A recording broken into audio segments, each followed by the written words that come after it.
கருத்து முரண்பாடு இருந்தால் உடனே சண்டை போட்டால் முட்டாள். நீ வந்து பிச்சை கொடுக்கூடாது, சண்டை போட்டா முட்டாள் இருக்கும். மனைவி கொடுக்கணும்னு நினைக்கிறாங்க இல்லையா? அப்ப என்ன பண்ணணும்?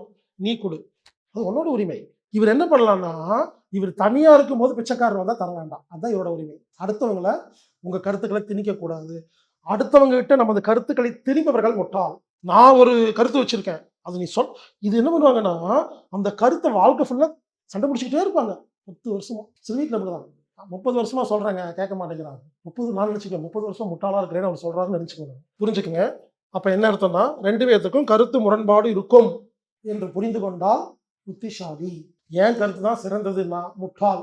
அடுத்தது, பிச்சைக்காரர் வராரு, 5 இட்லி எடுத்துட்டு போறாங்க.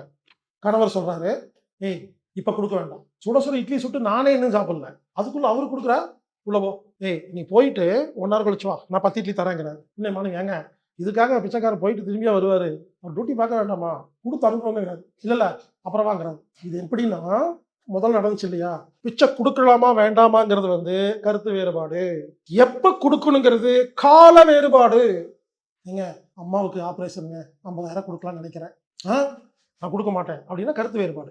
எங்க அம்மாவுக்கு ஆபரேஷனுங்க, இன்னைக்கு ஒரு 50,000 கொடுக்கலாங்க, இன்னைக்கு வேண்டாம் அடுத்த வாரம் கொடுக்கலாமா? கால சண்டை. முதல்ல கருத்து சண்டை, 2வது கால சண்டை, 3வது அளவு சண்டை. 5 இட்லி கொடுக்காத, 2 இட்லி கொடுன்னு சொன்னா அளவு சண்டை. எங்க மச்சா பிசினஸ்ங்க, ஒரு 1 லட்ச ரூபா கொடுக்கலாங்க, அதெல்லாம் வேண்டாம், ஒரு 30,000 கொடுப்போம்னா அவர் கொடுக்குறேங்கிறாரு, இப்பவே கொடுங்கிறாரு, அளவு மட்டும் குறைக்கிறாரு. அப்ப அது என்ன சண்டைங்க? அளவு சண்டை.